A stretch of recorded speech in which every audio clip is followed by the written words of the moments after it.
Good morning, welcome back to my channel GS world group संदेश। और सारी वैकेंसियां आने वाली हैं। एक बार फिर से आप लोगों को अपडेट कर देते हैं कौन सी वैकेंसी कब आएगी, तो जान लें और उसके अनुसार आप तैयारी करें। एक बार फिर से बता देते हैं आपको इस सेशन में कि 67वीं बीपीएससी का एग्जाम जो होगा अगस्त के अंतिम सप्ताह में होगा। और रेलवे ग्रुप डी की जो परीक्षा होगी 17 अगस्त से शुरू होने वाली है। बिहार एसएससी सीजीएल लेवल जो सचिवालय सहायक आया है ग्रेजुएट लेवल का एग्जाम, वो अक्टूबर के प्रथम सप्ताह में होगा। और बिहार पुलिस कांस्टेबल की जो न्यू वैकेंसी आएगी वो सितंबर में आएगा नोटिफिकेशन। और एसएससी जीडी जो 70,000 आ रहा है 10 दिसंबर को आएगा नोटिफिकेशन उसका। बिहार एसएससी इंटर लेवल अगस्त के अंतिम सप्ताह में नोटिफिकेशन आने वाला है। तो उसमें 75 जीएस पूछता है, जैसे ग्रेजुएट लेवल का सिलेबस है वैसे भी इंटर लेवल का सिलेबस है।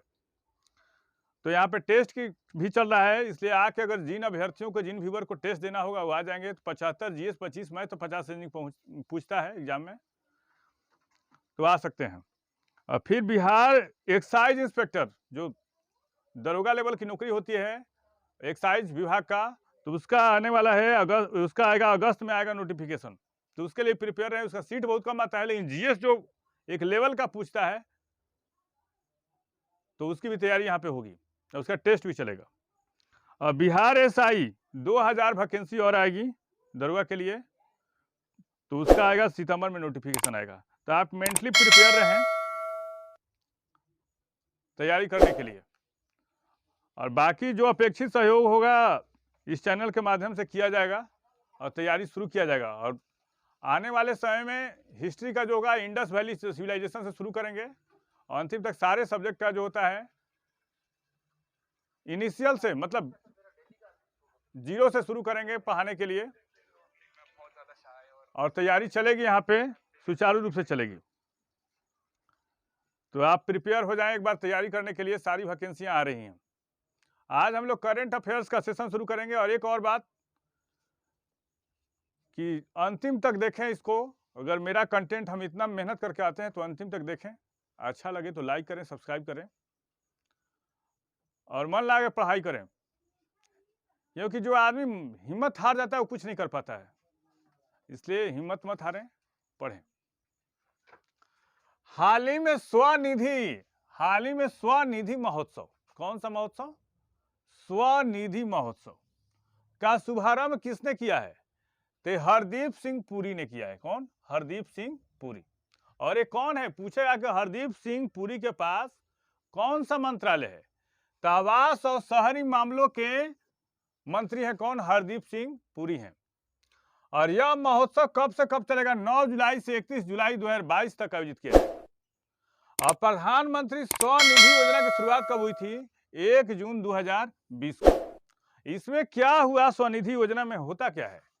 कोरोना काल था, रोजगार की समस्या थी, तो ये जो स्ट्रीट वेंडर हैं, जो रोड पर काम करते हैं, तो उनके लिए सरकार ने लोन दिया, उनके रोजगार की व्यवस्था की। यही स्वनिधि योजना है। यह महोत्सव लाभार्थी स्ट्रीट वेंडरों की विकास गाथा, उनको लोन दिया गया, अपने रोजगार, अपने आत्मनिर्भर बने उसमें। तो उसमें क्या किया गया? वेंडरों की विकास गाथा, उन्होंने किस तरह से उसका फायदा उठाया और भारतीय अर्थव्यवस्था में उनके योगदान को पहचाने तथा उसे मनाने का त्यौहार है कौन? स्वनिधि महोत्सव। श्रमिकों के लिए, श्रमिकों के कौशल के उन्नयन के लिए मिशन कुशल कर्मी किस राज्य ने शुरू किया है? तो दिल्ली ने किया है। कौन? दिल्ली। अभी दिल्ली के मुख्यमंत्री कौन है आप लोग बता सकते हैं? अरविंद केजरीवाल हैं। और उपराज्यपाल कौन है? विनय कुमार सक्सेना। विधानसभा की सीटें कितनी है? 70 है। लोकसभा की सीटें कितनी है? 7 है। और अस्कोट वन्य अभ्यारण्य कहाँ है? कोई बताएगा? अस्कोट वन्य अभ्यारण्य आप लोग कमेंट बॉक्स में बताएंगे। इसमें क्या होगा? मिशन कुशल कर्मी में इसमें श्रमिकों की आय 8,000 रुपए तक बढ़ाने में मदद मिलेगी। मिशन कुशल कर्मी में, ठीक है। कितना? 8,000। और इसका मुख्य उद्देश्य क्या है? 1 वर्ष में 2 लाख श्रमिकों को प्रशिक्षण प्रदान करना है। 2 लाख लोगों को क्या किया जाएगा? ट्रेनिंग दिया जाएगा मिशन कुशल कर्मी में, जो दिल्ली सरकार ने चलाया है। और मिशन कुशल कर्मी के तहत श्रमिकों को उनके कार्यस्थलों पर 120 घंटे यानी 15 दिन 120 घंटे तक का प्रशिक्षण दिया जाएगा। आईएमएफ की पूर्व मुख्य अर्थशास्त्री की दीवार पर प्रदर्शित होने वाली पहली भारतीय महिला कौन बन गई है गीता गोपीनाथ। इनका दीवार पर प्रदर्शित किया गया है आईएमएफ में। और गीता गोपीनाथ कौन है? आईएमएफ की उप प्रबंध निदेशक हैं। और आईएमएफ का पूर्ण रूप क्या होता है? International monetary fund. क्या होता है? इंटरनेशनल मॉनेटरी फंड होता है, फंड। इसकी स्थापना कब हुई थी? 1945 में। और किस सम्मेलन के पश्चात हुई थी? तो ब्रेटन वुड्स सम्मेलन। कौन? ब्रेटन वुड्स सम्मेलन।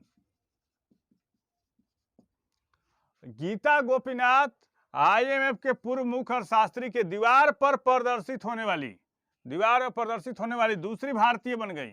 और पहला भारतीय कौन है जिनको ये गौरव हासिल हुआ है? ए रघुराम राजन ये सम्मान पाने वाले पहले भारतीय हैं। G20 के नए शेरपा कौन होंगे? अमिताभ कांत। G20 की स्थापना कब हुई थी? 1999 में हुई थी। और इसमें कितने देश हैं? 19 देश और एक यूरोपीय संघ है। 2020 में G20 शिखर सम्मेलन कहाँ हुआ था? सऊदी अरब में। 21 में कहाँ हुआ? इटली में। 22 में कहाँ हुआ?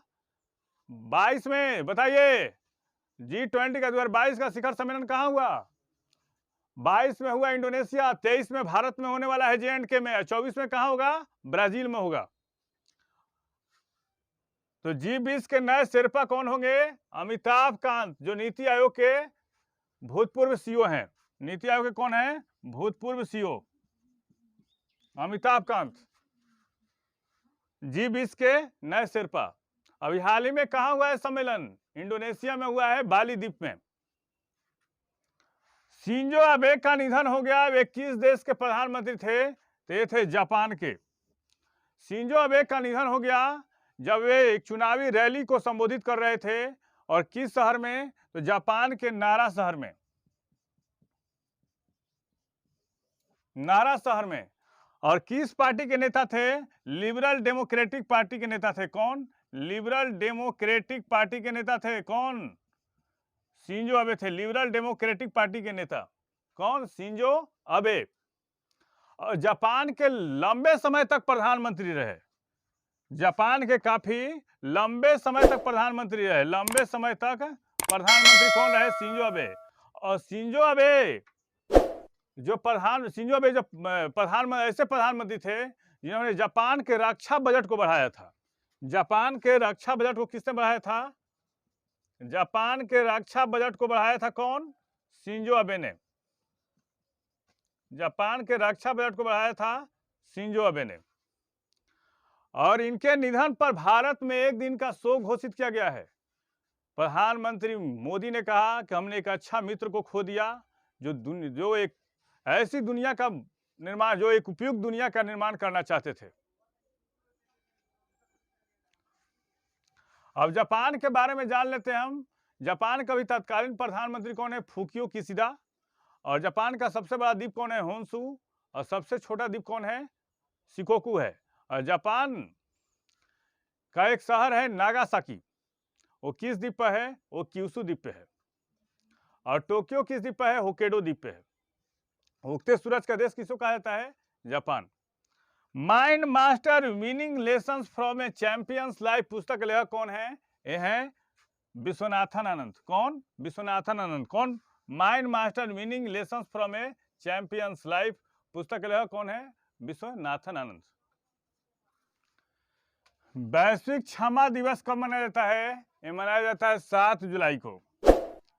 यह लोगों के बीच सद्भावना के रूप में मनाया जाता है और हमें चीजों को ठीक करने और हमारे रिश्तों को मजबूत करने का मौका देता है क्षमा दिवस। सबसे तेज 1000 T20 रन बनाने वाले भारतीय कप्तान कौन बन गए? रोहित शर्मा। इससे पहले विराट कोहली का स्थान था। इंग्लैंड के खिलाफ मैच में ऐसा हो गया। लेफ्टिनेंट जनरल मोहन सुब्रमण्यम को किस देश में यूएन मिशन में फोर्स कमांडर नियुक्त किया गया है दक्षिणी सूडान में, और वह किसका स्थान लेंगे? वह शैलेश तिनकर का स्थान लेंगे।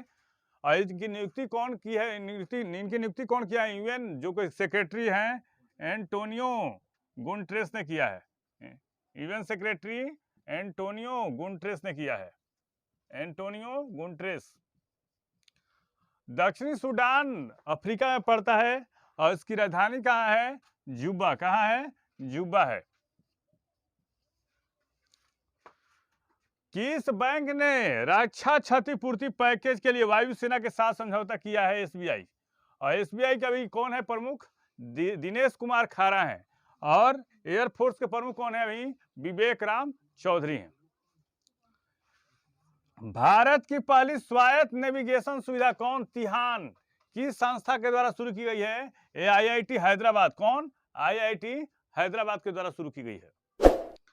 हाल ही में अमित शाह कौन? गृह मंत्री हैं और सहकारिता मंत्री हैं। अमित शाह ने किस शहर में स्टैचू ऑफ पीस का अनावरण किया है? श्रीनगर, जिसमें रामानुजाचार्य की मूर्ति होगी।